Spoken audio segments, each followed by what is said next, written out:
सभी को जय हिंद दोस्तों। आप सभी का हार्दिक स्वागत है इंडिया स्ट्रांग रिएक्शंस पे। आशा करता हूं कि आप सभी लोग बहुत अच्छे होंगे।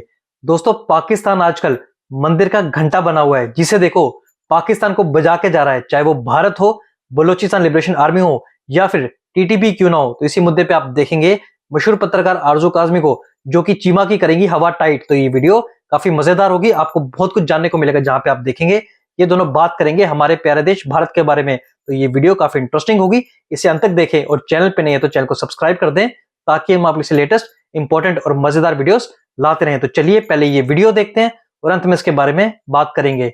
जय हिंद, जय भारत। अस्सलाम वालेकुम, नमस्कार, सत श्री अकाल एंड गुड इवनिंग। मैं आरजू काजमी और हमारे साथ हैं जी डॉक्टर कमर चीमा साहब। बहुत शुक्रिया सर कि आज आप आए। Thank you so much. Thank you sir, कई चीजें चल रही, लेकिन सबसे पहले सर जो वजीरिस्तान में अटैक हुआ है वहाँ पे कैडेट कॉलेज के ऊपर, और कहा यह जा रहा है कि ये अफगानिस्तान की तरफ से हुआ है, अफगानिस्तान के साथ वो लोग कांटेक्ट में थे, और जैसा हमारे हमेशा कहा जाता है भारत के साथ भी लिंक जोड़े जा रहे हैं। कैसे देखते हैं आप इस अटैक को? और इस वक्त जो है वो गवर्नमेंट और मिलिट्री दोनों ही एक तरह से अपने ही कामों में लगे हुए हैं। कोई 27 अमेंडमेंट आई जा रही है, कई पोस्ट जो है वो आर्मी चीफ को या फील्ड मार्शल साहब को दी जा रही हैं, बजाय ये देखने के कि बॉर्डर पे क्या हाल है। ये लोग अपने ही मतलब अलग ही इनकी दुनिया बसी हुई है। नहीं, आपकी बात सही है। इनको बॉर्डर पे रहना चाहिए और ये छोड़ देना चाहिए कि यहाँ पे क्या हो रहा है। देखें, बॉर्डर पे जो चीज़ें हो रही हैं वो बॉर्डर वाले देखेंगे, जो यहाँ हो रही हैं। अब बॉर्डर पे क्या हो रहा है उसमें पार्लियामेंट तो नहीं बंद हो जानी ना। अब बॉर्डर पे काम हो रहा है तो इसका मतलब है पाकिस्तान की बाकी मिनिस्ट्रियाँ खामोश हो जाएं, बॉर्डर पे कुछ हो रहा है। हर अदारे का है अपना काम है। सेपरेशन ऑफ पावर किसे कहते हैं? आप इसी को कहते हैं।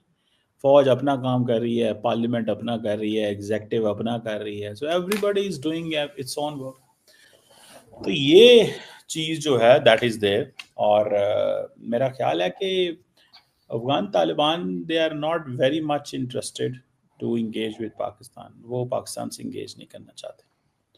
उनको एक चीज़ की समझ आ गई है और वो ये है कि ज़रा पाकिस्तान को दबाओ, जितना दबा सकते हो।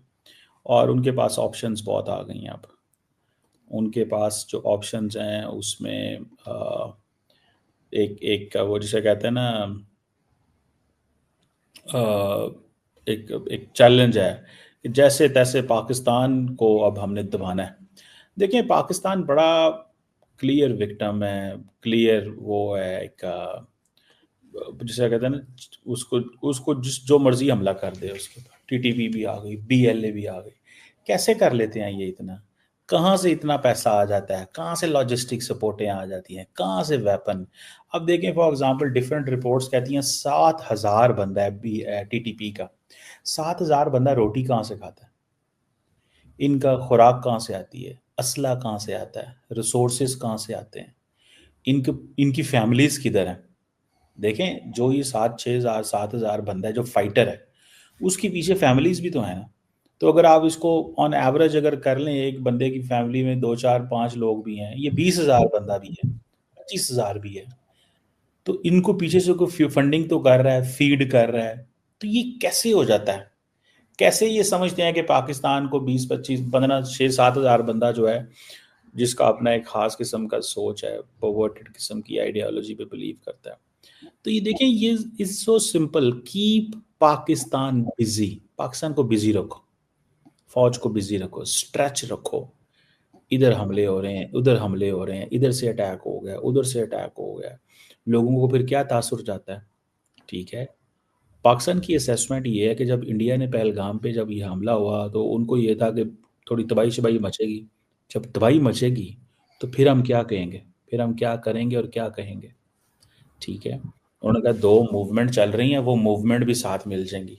बलूचिस्तान में भी इंसर्जेंसी चल रही है, टीटीपी भी लगी हुई है, अंदर से इमरान खान की पार्टी भी खिलाफ है, एक इंटरनल मुहिम शुरू हो जाएगी। सो जब इंडिया सोच रहा होता है इन ऐसी चीज़ों को, तो वो बहुत सारे एंगल से सोच रहा होता है। जब टीटीपी मुसलसल लगी हुई है, मतलब ऐसे कैसे हो जाता है? ना इनकी कोई फैक्ट्री है, ना कोई कारोबार है, ना इनके कोई, ना ये नौकरियों पे जाते हैं। कोई इनको, कौन इनको तनख्वाह देता है ये सारा कुछ करने का? कौन इनके खाने, इनकी मूवमेंट, रिसोर्सेज के पैसे देता है। तो ये this is all about to keep Pakistan busy, Pakistan की उड़ान ना हो, ग्रोथ ना हो, डेवलपमेंट ना हो। मुझे तो ये लगता है ये मतलब बड़ी डेंजरस हालात में हम, ये कोई मजाक नहीं है वैसे।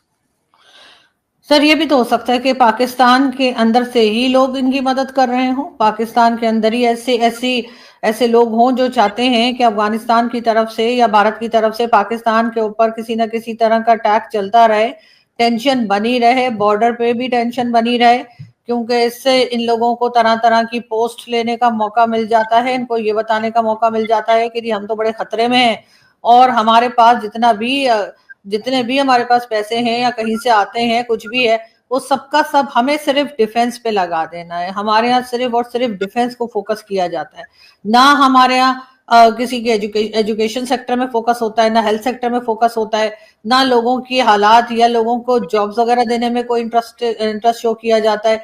यहाँ तक कहा जाता है कि कोई बात नहीं, अगर ये लोग जहर भी खा लें या मर भी जाए तो कोई फर्क नहीं पड़ता, लेकिन हाँ डिफेंस बहुत मजबूत होना चाहिए। इस किस्म की ऐसे मिलती जुलती बातें भी की जाती हैं। तो ये तो आप ये देखिए इससे फायदा किसका हो रहा है, क्या उनका फायदा हो रहा है टीटीपी वालों का या अफगानिस्तान का? इसमें फायदा जिसका हो रहा होता है ना सर, उसके ऊपर शक जाता है फिर। और जाहिर है फिर अगर आप इतने भी काबिल नहीं है कि आप 7,000 या 14-15,000 लोगों को आप काबू कर सकें, उनको आप रोक सकें, तो भाई फिर किस बात के आप नंबर 1 है? आप कह रही हैं कि पाकिस्तान की फौज इन लोगों को फंडिंग करती है और अपने बंदे मरवाती है और हालात ख़राब करवाती है ताकि पाकिस्तान की फौज के पास एक लेजिटिमेट रीज़न रह जाए इनसे लड़ने की और कहने की कि हमें इतना डिफेंस बजट दो। स्टेट की बात हो रही है, स्टेट में सभी आ जाते हैं। स्टेट कौन है? देखिए स्टेट में सभी आ जाते हैं, गवर्नमेंट भी आ जाती है, फौज भी आ जाती है, आपके जो लोग मुल्क को चला रहे हैं उनकी मैं बात करूं कि लोग ऐसा कहते हैं, आप मेरे सर पे ना डालें। दोस्तों आपने देखा थोड़ी सी ठुकाई होना शुरू हुई नहीं कि चीमा और पाकिस्तान ने विक्टिम कार्ड खेलना शुरू कर दिया। और ये चीमा थोड़े दिन पहले कह रहा था कि बलूचिस्तान में तो कुछ है ही नहीं, और आज कह रहा है कि नहीं बलूचिस्तान में इंसर्जेंसीज हैं। ये है पाकिस्तानियों का दोगलापन। और जब ठुकाई होना शुरू होती है तो बस चीमा के जैसा रोना शुरू। पर हाँ भाई चीमा, कहां गई तुम्हारी नंबर 1 आर्मी, जो कि दुनिया को अपनी सबसे बेस्ट आर्मी बताती है, जिसको जगह जगह मार पड़ रही है, चाहे वो भारत का बॉर्डर हो या फिर अफगान बॉर्डर हो, या बलूचिस्तान के अंदर ही तुम्हारे फौजी पोस्ट छोड़ के भाग रहे हैं और मार खा रहे हैं। और पाकिस्तान एक ऐसा नापाक मुल्क है जो बना ही सिर्फ डॉलर्स बनाने के लिए था। मैं तो पाकिस्तान को पैसे छापने की स्कीम मानता हूं, क्योंकि इसके पाकिस्तान आर्मी ने खूब जम के जिसमें पैसा बनाया और आम आदमी को आटे की लाइन में लगाया। और दोस्तों आपने देखा कैसे आरजू काजमी ने जब पाकिस्तानी आर्मी पे उंगली उठाई तो ये चीमा कैसे चिढ़ गया, क्योंकि चीमा अभी थोड़े दिन पहले ही पाकिस्तानी आर्मी से मेडल लेके आया और उनकी चाट के आया है। आपने 4 मिनट का आर्गुमेंट लगा के एक चीज बिल्ड की है, ठीक है। आप तो मतलब स्टेट में कौन है बताएं ना, व्हाट इज अब स्टेट? ये बताइए ना कि फायदा किसका हो रहा है इस सब में और नुकसान किसका हो रहा है? This is the most important thing, what is state, क्या होती है? सर स्टेट क्या होती है आपको भी पता है? आप ही बताएं ना, जो मतलब डीप स्टेट कहलाई जाती है उसमें आपकी फौज भी आ जाती है, उसमें आपके ब्यूरोक्रेट्स भी आ जाते हैं और उसमें आपके पॉलिटिशियंस भी आ जाते हैं। सब मिलजुल कर काम हो रहा है ना, सारे मिलकर खा रहे हैं ना सर, अकेला तो कोई नहीं कर रहा।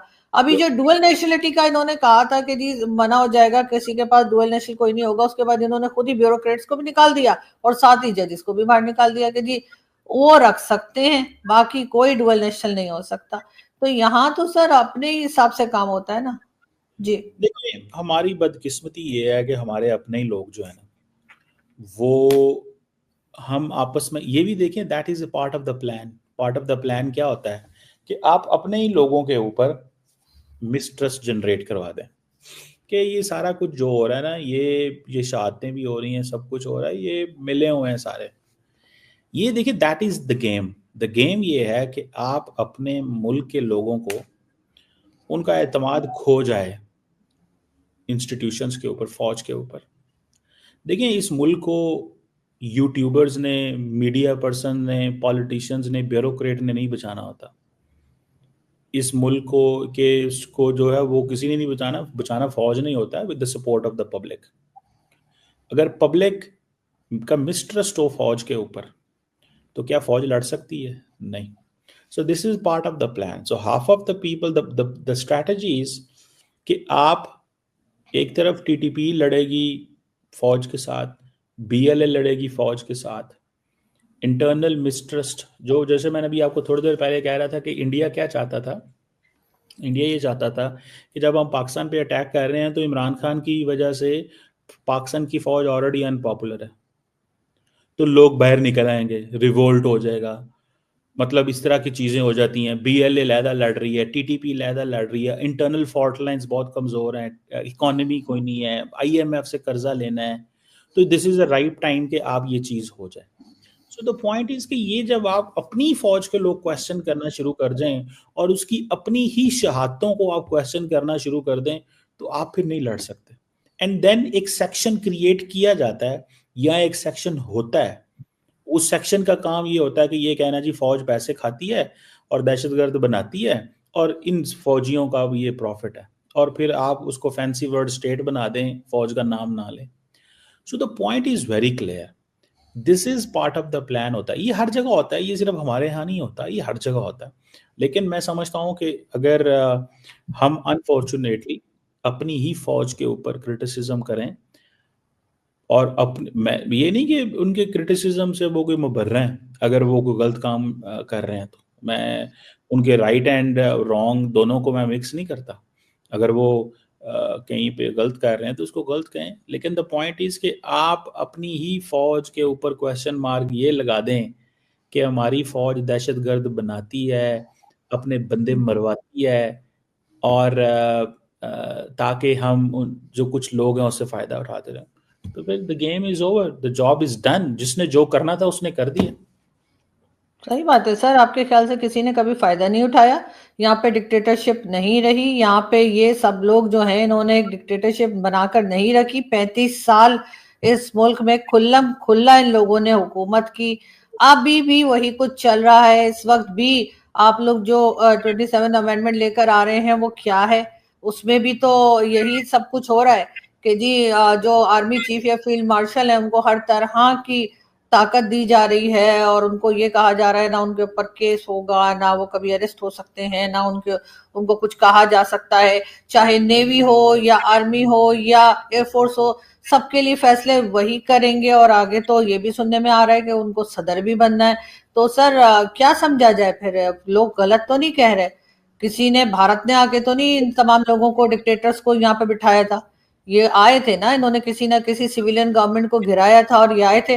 अब सिर्फ इनका तरीका वारदात जो है ना वो बदल गया है। अब ये पहले की तरह जो है वो इस तरीके से खुल्लम खुल्ला सामने नहीं आते।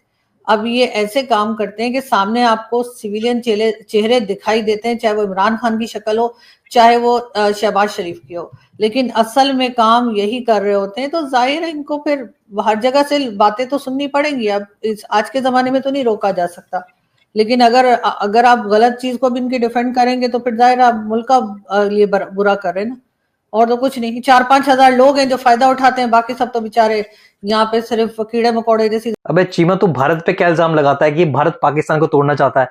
तुम्हारे जैसा नापाक मुल्क जहां पे लोअर क्लास और हाई क्लास में इतना ज्यादा फर्क हो, जहां की जनता की कोई परवाह ना करता हो, वहां पे तो बगावत होना एक आम बात है। दोस्तों, आशा करता हूं कि इस वीडियो को आपने अंत तक देखा होगा और हमेशा की तरह आरजू काज़मी का जबरदस्त रिएक्शन और उनके सवाल आपको काफी पसंद आए होंगे। तो ये वीडियो अगर आपको पसंद आई है, इसे लाइक और शेयर जरूर कर दें और अपने विचार हमें कमेंट सेक्शन में लिखकर जरूर बताएं। और एक बार फिर चैनल पे नए हैं तो चैनल को सब्सक्राइब कर दें। तो चलिए फिर मिलेंगे ऐसी किसी इंटरेस्टिंग और मजेदार वीडियो में, तब तक अपना ध्यान रखिए। जय हिंद, जय भारत।